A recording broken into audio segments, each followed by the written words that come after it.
Hey everyone, welcome to Locked On Lakers for Thursday. Brian Kamenetsky, Andy Kamenetsky. Andy, the Lakers have started the second half of the season the same way they started the first, horribly. They lose 125 to 116 in Sacramento on Wednesday night. LeBron James looked tired. Russell Westbrook looked terrible. But if you're looking for a little silver lining, Russ actually did provide one, at least regarding his performances. We'll get to all of that next. You are Locked On Lakers,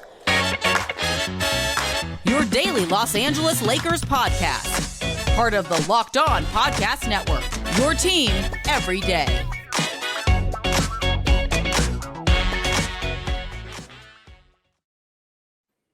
I want to thank everybody for making Locked On Lakers your first listen of every day. Brian Kamenetsky, Andy Kamenetsky. We get this thing up for you as early as we possibly can. And even on a day like Thursday, Andy, when maybe you're listening out of anger. Maybe you're listening out of sheer disappointment. Look, man, you get too pissed off, before you know it, you're knocking over a liquor store or something like that. So we're trying to prevent that from happening. Right. Or give you something to listen to in the getaway car, however it goes for you. As somebody who's always, this about me, Brian, I've always had this fantasy of being a wheelman. Yes. This is not a joke. No, it's true. If I've always wanted to doesn't work out, that's plan B. I've always wanted to be the wheelman in a getaway car, and with the possible exception of what they presented that life as in Baby Driver, it's been made very clear you don't have anything on that might distract you. There's no music, there's no podcast, no NPR, nothing. You got to keep your eyes focused on the road, your mind strong.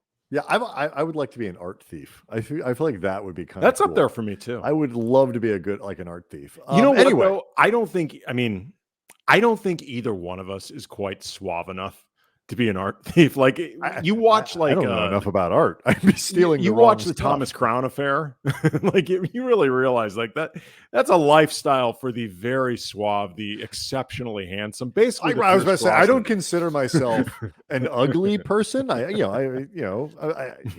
not. Brad Pitt. Just finish your sentence. But I am not art thief handsome. There's just that's a whole. It's a very specific type of criminal, hunky. So the criminals of 2022 calendar is filled with art thieves. So anyway, we'll get to Russell Westbrook. A friend of mine just sent me a link to a Reddit page that just says Westbrook, 8 points, 14.3% field goal percentage, 12 rebounds, 6 assists, 0% 3-point. I had a chance to scroll through a couple of the comments. Andy, people are upset. So we'll definitely talk about Russ. We'll talk about LeBron, but let's talk about this game too, because, when we talked about our predictions for the second half of the season, both of us had the Lakers finishing 6th. Both of us acknowledged that the Lakers have a much more difficult schedule ahead of them. And we've been acknowledging for a while now that games like Wednesday against crappy teams, the Kings suck. They really do. Are arguably, not even really arguably, I think, more important than, say, an upcoming game against Utah or the one against Brooklyn they've got on the road or whatever it might be.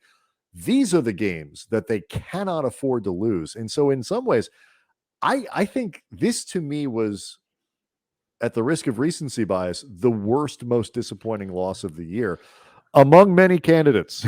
Yeah, it's funny, Brian. You and I were talking offline, listening to the various post-game press conferences, trying to nail down what we wanted to get into tonight, like the specifics of it.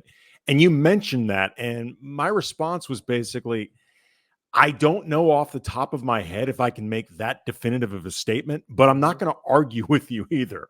I'm not going to fight you on that contention. Right. I mean, I'll tell you why. It could be. Here's why.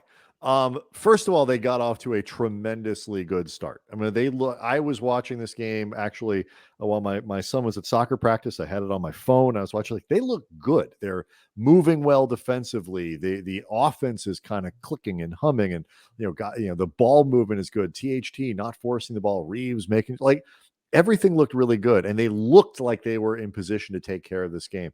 And you get into the second quarter, and they have a bad end of the first quarter. They have a terrible end of the second quarter, and this bled into the bad end of the third quarter. We're at a point in the season where giving away games, losing the advantage in games against bad teams is growing more and more and more consequential, particularly because you don't get the feeling that they're going to steal that many games from the good ones. So, knowing what's at stake, knowing where they are, and knowing the consequences potentially of losing games like this, and they went ahead and played just god awful defense throughout this game after the first quarter. It's too late in the year for this kind of BS, and they are not good enough. And when you talk about a team that says they're getting it together, building momentum, finding good spots, and all that, game like this blows all of that out the window. You can ignore Memphis after a 4-game win streak. Can't ignore this. Like what happened with the Lakers against Sacramento tonight was unacceptable. Like not even in terms of like, you're the Los Angeles Lakers. Like we expect more. No, it's like looking at this pragmatically in terms of where you are in this season and the games that you absolutely have to bank as wins. Like it is unacceptable, this result tonight. Yeah. And you mentioned the defense. Like it's one thing we've seen with the Lakers to give up points in transition when they turn the ball over. But this was really a night where, there were a lot of areas where the defense failed. There were corner threes left wide open. There were guys getting bad communication, pick and roll. They got buried inside. Beating off the dribble. Pick all of it. But one aspect that was, for me at least, really infuriating to watch and really frustrating was how many times Sacramento was able to get scores either running or in semi-transition off Laker misses, where this wasn't really Sacramento having any particular type of advantage necessarily other than just creating it. And LeBron actually said in this game during the third quarter where things really started going off the rails and they started getting sloppier as a team. Yeah, but it's worth noting the Lakers were up by 6 at halftime. Yeah. He said that Sacramento's tempo for them in the third quarter was just too much. And a lot of that was them really just starting to make it a track meet off the Laker misses. And we've talked about this a lot. Like as much as this team has in certain respects a defensive ceiling, particularly with Anthony Davis not there, some of that is just get your ass back. Like just get your ass back. You look around this box score, and you mentioned turnovers, Andy. Wasn't a problem. Wasn't a problem on Wednesday. They turned the ball over 9 times, and as crappy as Russell Westbrook was, and he was bad on Wednesday, he only had 1 turnover. You look at free throws. Well, Sacramento, they shot 19 free throws on the night. Lakers shot 24, and the game was in Sacramento. They had 5, I think, at halftime.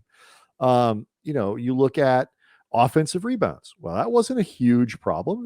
Sacramento had 8. It's not a crazy amount. By Lakers standards, that's incredible. Right. And the Lakers had 9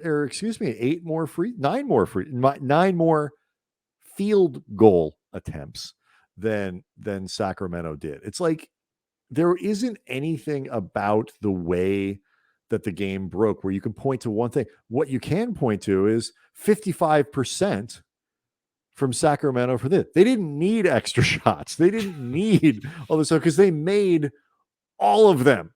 Extra shots would have been gauche. Really, it's there. They need to bank that kind of stuff because Lord knows, they can't use it all up in one session.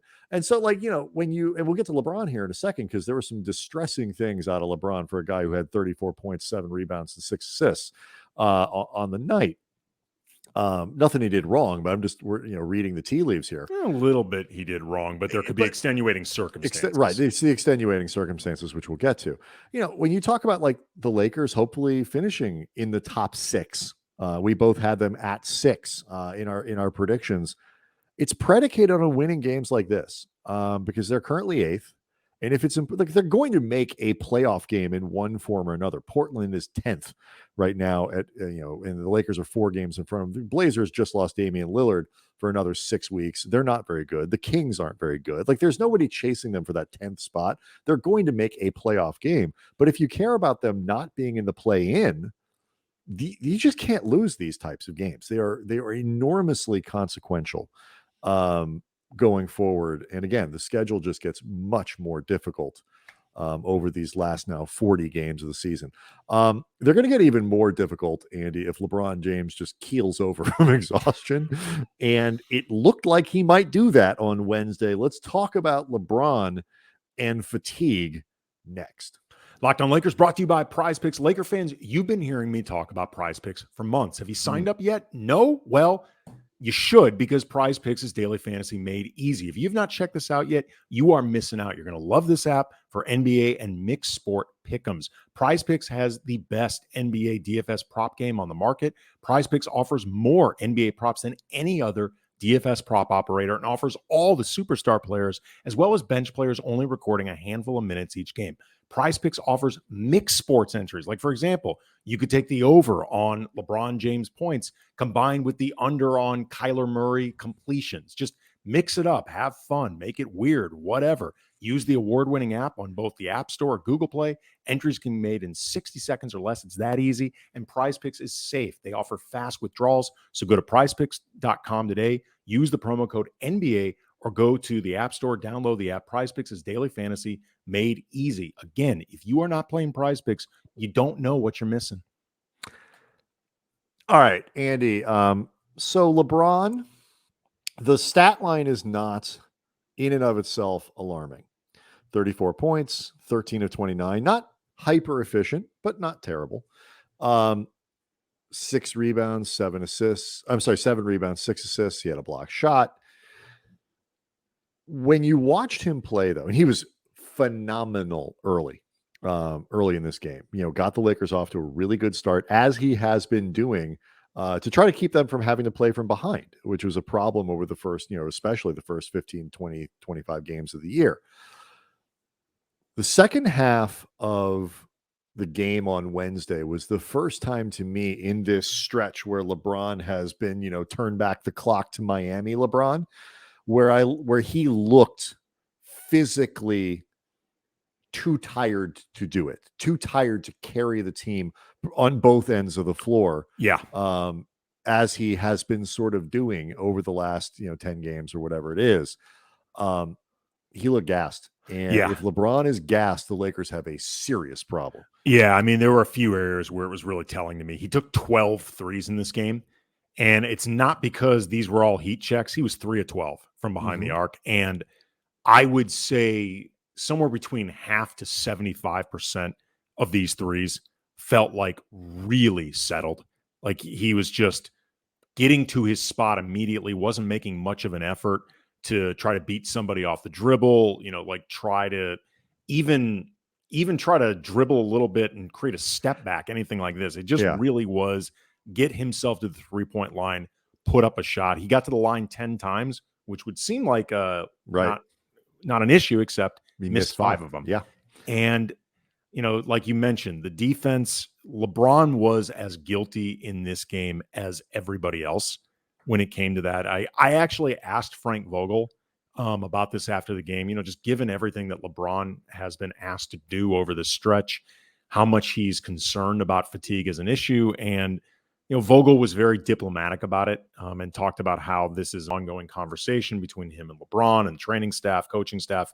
This is something that they monitor. He checks in with LeBron about it all the time. And obviously, LeBron knows his body exceptionally well, and he has earned the right to dictate his own minutes. But what Vogel did not say in all of that was, no, I don't think it's an issue. Yeah, he talked about body language, and sometimes when you're getting beat up as a team, it looks like fatigue is actually just frustration, which is true. Yes, I just don't think in this case. But what you said is exactly right. He didn't actually say, I don't think he's not tired. Yeah, I don't think whatever. I don't think he's tired. Yes. Thank you. Double negative alert. Here's something that I thought was interesting, because I agree, like the fourth quarter, especially, like you could tell there were a couple moments where like LeBron wanted to, God, it's the settling open three, but I got to put the ball on the floor and get to the rim because I'm too tired to I know my three isn't going to get there. And he didn't have the energy to finish at the rim either. And he was kind of caught. There was a moment I mentioned I was watching the game, the first part of the game, while my son was at soccer practice. I'm watching on my phone, by the way, shout out to technology. And listening to the broadcast with Stu Lance and Mike Trudell, they were talking near the end of the first quarter. Mike on the sidelines and Stu in the booth or whatever it is, the table, about how LeBron has really mastered the art of playing to empty, playing to fatigue in each one of these little stretches, and that he plays. And so it was near the end of the first quarter, and Stu pointed out, like, I think we've hit fatigue, because that was when LeBron left a three very short, got to the line, missed two, both short, I believe they were. And Stu made the point, like, I think he's tired now and is probably going to come out of the game. And he did. I don't really think he got it back. And, the Lakers are in a really dicey spot right now, as we know, just in every way, shape, and form. But they've been carried over the last few games by LeBron and these sort of supernatural performances that he's been putting out there, MVP caliber performances, where he sometimes gets help and sometimes doesn't. And at the beginning of this stretch, they weren't even winning any of these games. I don't know what the alternative is, Andy, but if he shows any signs of cracking or slipping or whatever, when the Lakers it's going to be another couple weeks before AD is back.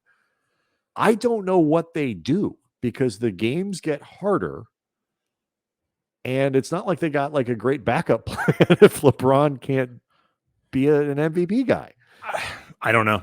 I mean, it's a really tough spot for them to be in. I mean, obviously, if AD can come back basically around that 4-week mark where they'd said he was going to be reevaluated, and that is coming up soon.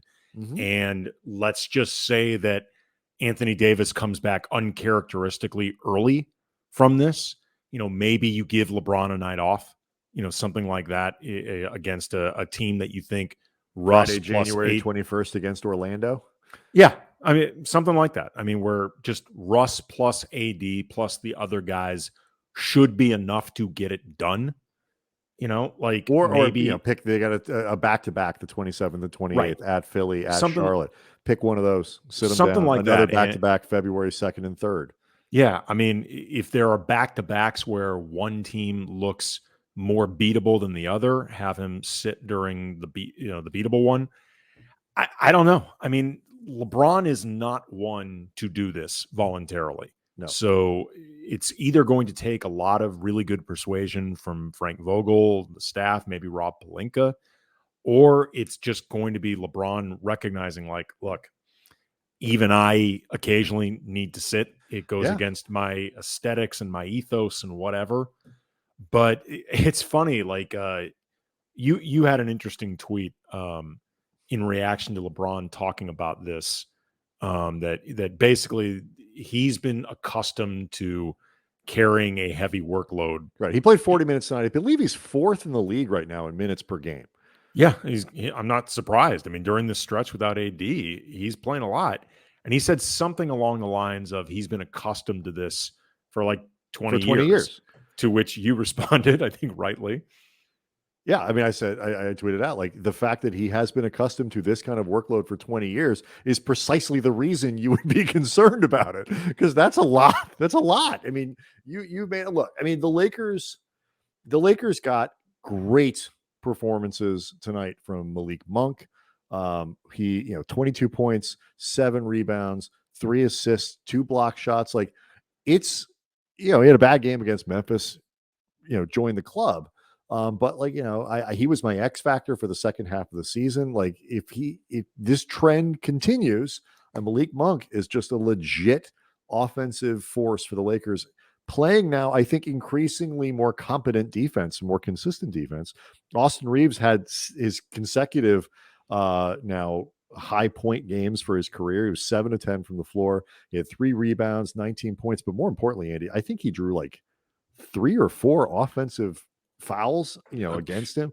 I mean, he was like Hillbilly Lowry out there. He was just unbelievable. drawing charges. He had kind of I'm trying to think of the right comp here, like peak Otto Porter, where he's not necessarily outstanding at any one thing, but can do about 12 things on the floor really well. It's like a Battier type. Yes, a good comparison. Something, just one of these guys who just does. LeBron said it after the game. He doesn't make mistakes. He had a great play in the first half where he went up and contested on a screen and roll, recovered after after a switch against, I think it was Metu or somebody significantly larger than him. Yes. And he doesn't make mistakes, and he is playing. He played 28 minutes on Wednesday, and he's going to be playing a lot of minutes going forward. So, there was a little bit of help from the supporting cast. I thought THT, at least in the first half, was pretty strong. Didn't do much in the second. But I thought he was very good in about the first 6 or 7 minutes, and then from there it kind of went downhill. Yeah, and that you could say that about a lot of guys. The first half was good, and the second half was just not.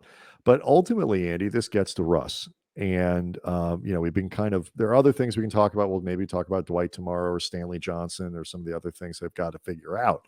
But a lot of Wednesday's game really can be pinned to Russell Westbrook. And it was a terrible game offensively. He is in a deep slump offensively.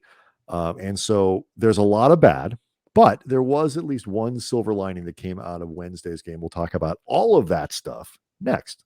Locked On Lakers brought to you by BetOnline. BetOnline wants to wish you a happy new betting year. As we continue our march to the playoffs and beyond, BetOnline remains the #1 spot for all the best sports wagering action. For 2022, it's a new year and a new updated desktop and mobile website. To sign up today and receive your 50% welcome bonus on your first deposit, just use the promo code LOCKEDON to get started. From football, basketball, hockey, boxing, UFC, right down to your favorite Vegas casino games. Don't wait to take advantage of all the amazing offers available for 2022. BetOnline, the fastest, easiest way to wager on all your favorite sports. BetOnline, where the games start.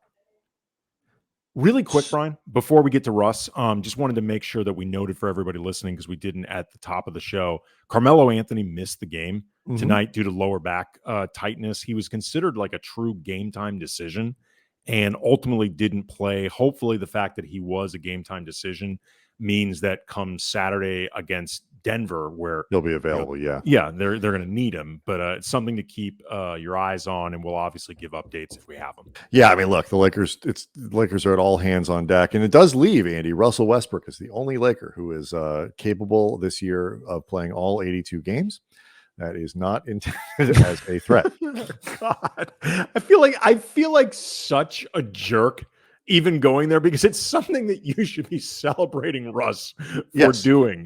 And the way this season has often gone, and specifically the way fans feel about him, that feels like Russ actually giving double middle fingers to the fans. He's trolling fans by being available for every game. Like I don't like even having to frame it that way. But you're right. It's not pleasant. It's the ultimate troll. All right. So Westbrook, let's look this over, Andy. He has, by my count, one game in his last 1, 2, 3, 4, 5, 6, 7, where he was over 50% from the floor. That was the 5 of 10 game when they beat Portland, the blowout win over Portland. This year, in the calendar year, he's gone 7 of 16, 7 of 19, 4 of 14, 2 of 12, and on Wednesday, 2 of 14. So in his last 3 games, we're looking at 8 for 40. It's bad. I mean, it's not a terrible, it's not even a good batting average, really. Like if this was baseball.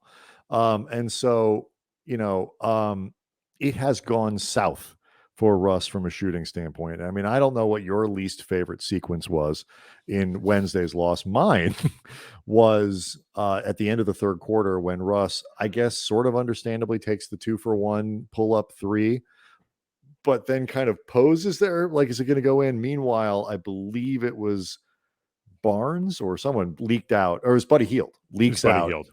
And while Russ is looking And of course, they don't get back in transition, and so they give up the easy bucket. Then in the next possession, Andy, he dribbles into a double team, turns the ball over, and that turns into a Buddy Hield 3. So there was 5 points right there.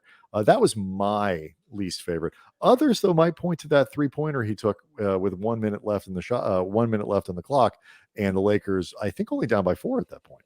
Yeah. Frank Vogel was asked about that after the game, what he thought of it, if he was okay with it. And he said they needed to see the tape. Yeah, he had a lot of that. There's a lot of, I'm going to need to look at the tape. I feel very comfortable, not even without even trying to do any reporting about it, nosing around a little bit. I feel comfortable saying Vogel was unhappy with it.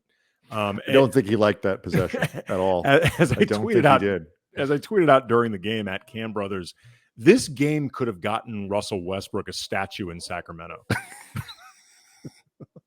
That's terrible. But am I wrong? No. I mean, it just Russ and this is something we're gonna get into anyway. Like they apparently played the Foreigner song "Cold as Ice" while introducing Russ. He didn't notice it, he said, but he actually thought it was really funny. He had kind of a gallows humor about the whole thing. Well, I mean, this is, I think, what you're getting at. Like, normally, I mean, look, there are a lot of games where it's like, the let's blame Russ for everything ethos that Lakers fans have developed, I think can be overwrought. Like, not everything is his fault. Sometimes he's not even really doing anything wrong. It's just the team has been incredibly frustrating. He's been not met expectations. That's not my point. But it's like he symbolizes so much about what has gone wrong about this season that even when it's not technically his fault, his presence is meaningful.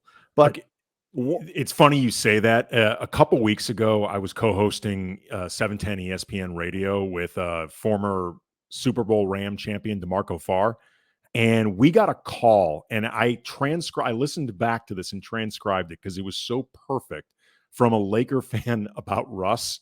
And he said he's reminded watching Russ of Jim Carrey's character in The Mask.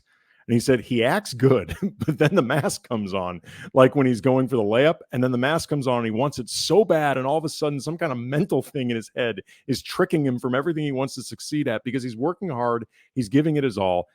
I just feel like he has to get that mask off.